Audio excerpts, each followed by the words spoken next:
From Los Angeles to a worldwide audience, this is Boaz Power TV, where we take your life to the next level. Now, internationally known speaker and author, here's Boaz. Hi, welcome to the Power Show.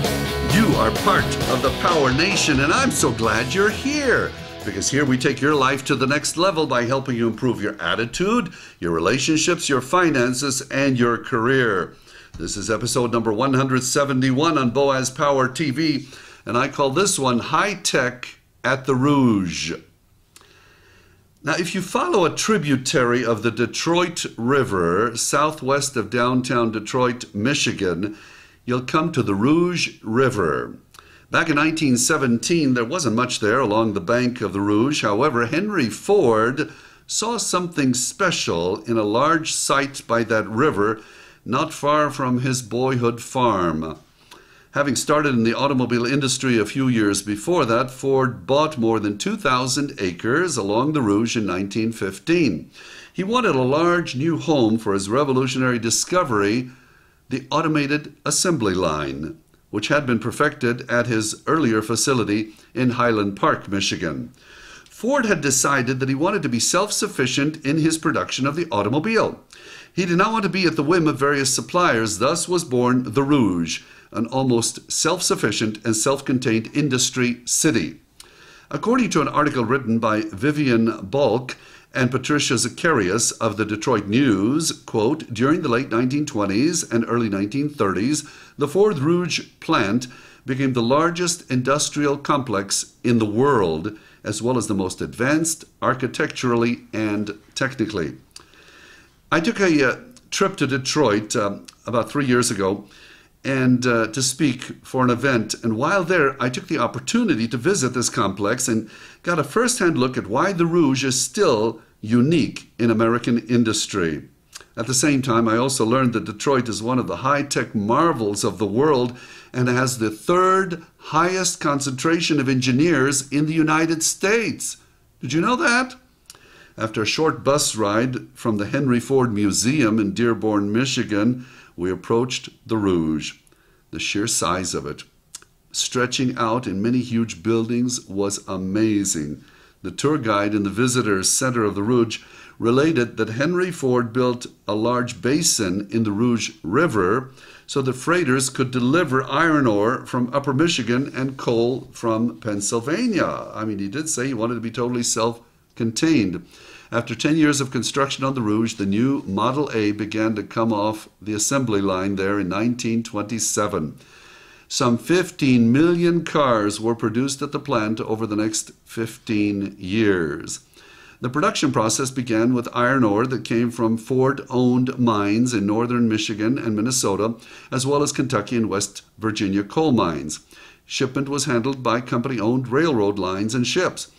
Early car bodies were formed around wooden frames. That wood came from a Ford lumber operation in northern Michigan. Wasn't he amazing? Rubber for tires came from a company-owned plantation in Brazil.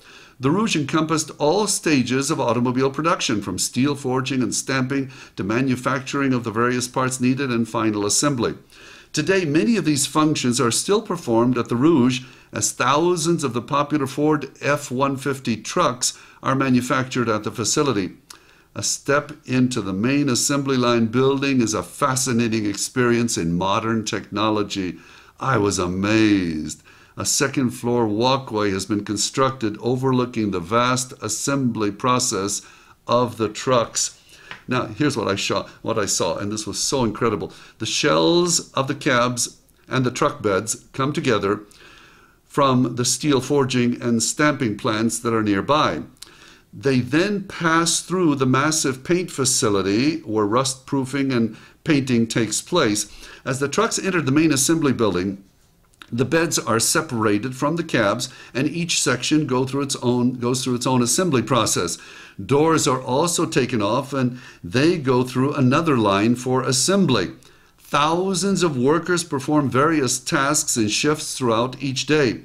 Where Henry Ford's original assembly line had vehicles moving and workers stationary, the modern-day version of the Rouge has vehicles moving on individually controlled platforms that move like railroad cars. I found this simply incredible. They're not connected to each other, but obviously have computer-controlled sensors to make sure that they stay next to each other and form a continuous floor. Workers step onto this moving floor and perform their individual tasks at a pace that didn't seem rushed that I observed. And they were focused, took care of their tasks, and the platforms continued to move. There was a spirit of harmony at the Rouge. I noticed that teamwork was evident when a given task required 2 workers to perform it together. Once all components were installed on the cabs, the truck beds, and the doors, all of those parts came back together in order to be attached to the pre-assembled chassis and motor. Each portion of the vehicle had an electronic code, and thus every truck magically collected its truck bed and correct doors. It was simply amazing to walk around and watch the whole process take place. There are a number of valuable and beneficial lessons we can learn from what takes place at the Rouge. Obviously, much planning is done ahead of time. Otherwise, none of this would come together and form a final vehicle. The average person will spend more time planning a vacation than planning a life. Cooperation was evident throughout the assembly line. There were people working together in a common purpose. How much more productive would all of us be if we surrounded ourselves by cooperative people who work together? There was obviously a spirit of harmony in the workers I saw on the assembly line. They smiled at each other and seemed to get along nicely. A good attitude is a foundational trait in high achievers. There was no question that everyone on the Rouge's assembly line was focused. Without focus, the entire process would come to a halt. Parts would be missing and additional parts could not be assembled. What if all of us focused a little more each day on our most important goals?